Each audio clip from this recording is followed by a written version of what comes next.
Ayun guys, so what's up sa inyo mga kamoto. Bali, fourth change oil na ni Blacky. Ayan guys.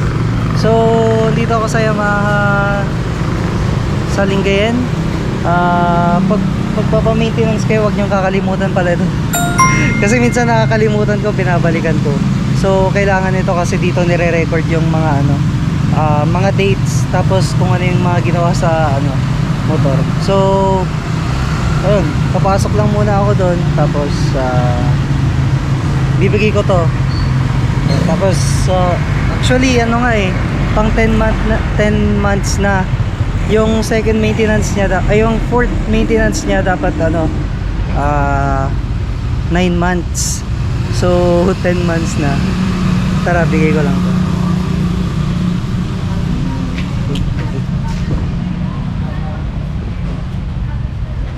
Christmas lang tayo guys, makabawon.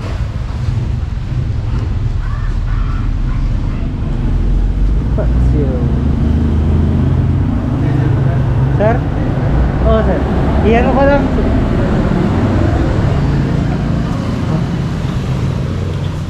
So kanino kayo dito? Wait, tignan natin kung may fat seal dito. Wala, naubos. Papa, apo.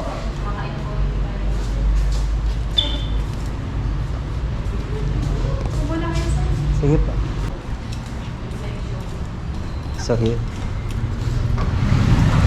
Ayun na sir. Hindi na tatanggalin yan sir, okay lang? Kahit di natanggalin yan sir, okay lang. Tawag natin si sir. Bali siya ulit. Sila sir.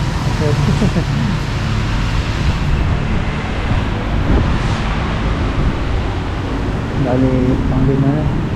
Umulan kasi kahapon sir, kaya hindi ko na napaano. Wala kayong sir, restock ng Fazio dito? Stock lang? Yung Yamaha Fazio, yung bago. Ay, Pasio. Oo. Ano yun sir? Magpapareserve ka? Ay, papareserve. Kala ko meron. So, bali lang. Doon muna tayo sa loob para malamig. Yung seat YTS Mia Gear. Dati marami itong Mia Gear eh. Dami naka-display dito dati. Ayan, dami dyan.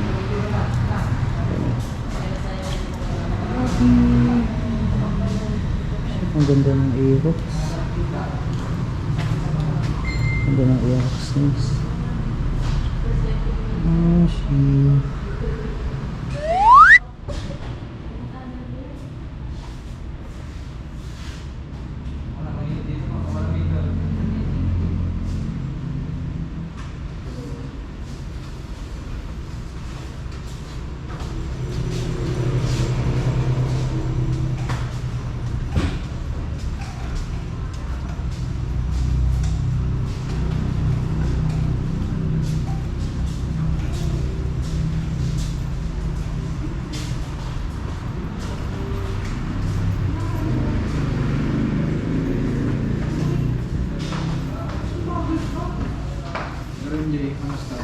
Sir, ayos lang. Hoy, okay na yung mo? Okay na, Naka-recover.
Ay, akala.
Oil po? Ano oil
Weights po.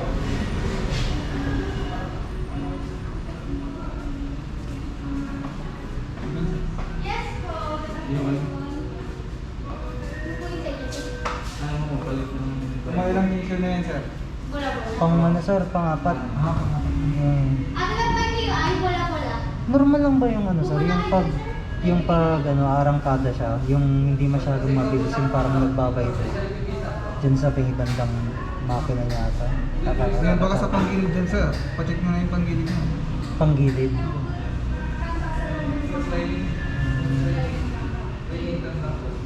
Hindi naman delikado ba yun sir? Hindi naman. Normal lang yung mga ganun. Normal. Kasi ano, sakon na sana sa susunod na. Kasi papaano ko yan, i-endurance ko sa November. Yun. Sasabi ko, kaya papakondisyon ko. Yun na lang. Sa pag October ka rin, palit na kayo ng mga panggilid niya. Panbird, bulo-bulo ganun. Para kondisyon masyado, walang material. Sige sir. Saan ba yung endurance, sir? Ano yung Axor helmet ba yun? Dito sa Pangasinan. Eh baka mamaya magka-problema. Yung gulong kaya sir, okay lang yan no? Hindi pa naman ano no? Makapal ba, sir? Makapal pa. Pero kung ilang kilometer ba yung ikutin niyo, sir? 600. Magpalit na kayo sa likod, sir. Ay, likod. Ano yun sir, may stock kayo dito? Or... Stock lang talaga yung binibinda namin, sir. Meron. Pero kung meron ko sa inyo, sir, kasi mag-endurance kayo, pataba kayo. matabang ano? Oo. Magpataba kayo. Ang gulong. Wala kayong ganun? Ganyan, yung gulong nila sa Michelin, yung mataba. Ayan, okay yan, kahit lumangking kayo dyan. Pero pwedeng bumili sa labas, tapos dito ipakabit? Or... Pwede naman, sir. Pwede sir. Mahal yan eh, Michelin. Yan kasi stock kasi, sir, madalas yun. Pag lumangking ka. Oo, sir. Ano daw yun? Pabilisan. Oo, pabilisan kasi yun, sir eh. First time kong sumali, hindi. Sabi ko nga. Dito yung matahiro. Dito sa langit. Ano bang nangyari dun, sir? Na ano ka? Biglang mag-preno yung pick-up. Tapos ako yung nakasalanan. Ano yun? Hindi siya kakaliwa, hindi siya kakanan? Basta problema. Ganun. Ako, binibilisan ko na nun kasi uulan na eh. Yung kaputi ko na yun sa bahay. So, pwede na yung susi. Check ko lang yung mga. Grabe. Ano yun, sir? Kayo pa nagbayad? Pero hindi pa siya umuwi dito para bayaran ko. Taga-Antipolo sila eh. Wala naman silang kanang dito, pumasyal lang. Sabi niyang professional driver siya, ba't hihinto siya sa gitna, hindi siya gilid. Hindi pa siya nag-flasher anong alam kung hihinto siya. Highway ata yun? Tapos ang sinasabi niya, umaandar daw na nabangga. Kung umaandar yun, di sana natanggal yung motor, di ba? Hindi, kitang-kita, naka-steady. Ayan. So, bali, wala naman ang binayaran ko lang 340. sa change oil. Yun lang. Walang penalty. Pero ano, sundin nyo dapat yung date ng pagpapa-change oil. So nakita nyo naman yung ginawa ni Sir Noel. Siya ulit yung nag-change oil. Yun. So ito na yung ano, fourth change oil ng New Gear natin. So bali babalik ko siya ulit sa November, pang 12 months. Kasi sasama ko to sa endurance. Papakondisyon natin to, guys. Ayun, salamat sa panonood. Kung may mga comments or suggestions kayo, comment down below lang. So see you sa next ride.